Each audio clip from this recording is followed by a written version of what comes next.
Good day everyone, ako yung Butterfly PH.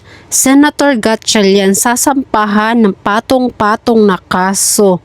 Oray ko. Ito na kaya ang sinasabi ni SP Alan Cayetano. Sabi niya nga, huwag kang maniwala sa Malacanang dahil ikaw mismo ay mapapahamak. Yan ba? Ito na ba?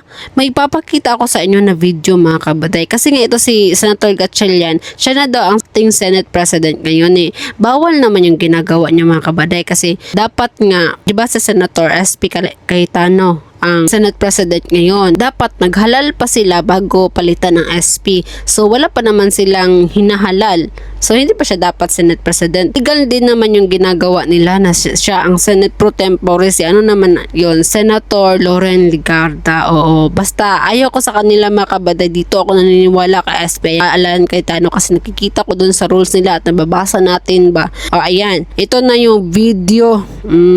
Senator Gatchalian, there is a possible violation of Article 177 of the Revised Penal Code dahil ang kanyang pag-angkin sa posisyon first as Senate President Pro Tempore violates Article 177 of the Revised Penal Code. Bakit? Because that position belongs to Senator Loren Legarda, the Senate President Pro Tempore. Therefore, he is in violation of the provision because he is claiming an authority that does not belong to him. He is usurping that authority of Senator Loren Legarda. On second point, he is in violation of Article 177 of the Revised Penal Code for exercising the functions of Senate President Alan Peter Cayetano, the Senate President. So dalawang beses niya violate ang Articles 177 of the Revised Penal Code. Inangkin niyang posisyon ni Senator Legarda at ginagampanan niya ang functions ni Senate President Alan Peter Cayetano. Another, there may be disorderly conduct on his part. Why? Because he knows that he is in violation of the law and yet he persists in his violation. Continuous.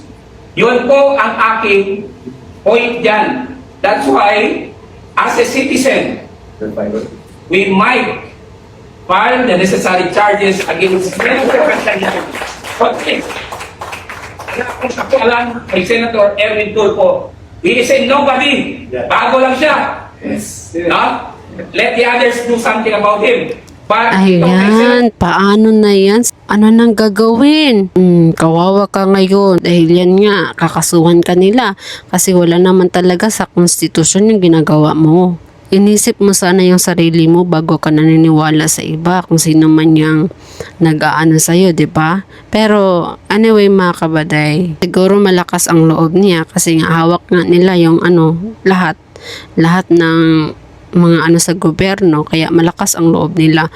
Pero alam nyo, ang katotohanan talaga ay hindi mo matitibag. Hindi mo talaga yan maano kahit ano pang gawin ninyo na masama. Ang mananaig talaga yung katotohanan. Hanggang dito na lang muna mga kabaday at maggagawa pa tayo ng ibang video. Kung gusto mo ang mga video to, pwede kang pumunta sa aking YouTube channel, Butterfly PH, at please like and subscribe and paki-follow na din ng ating Facebook. Thank you!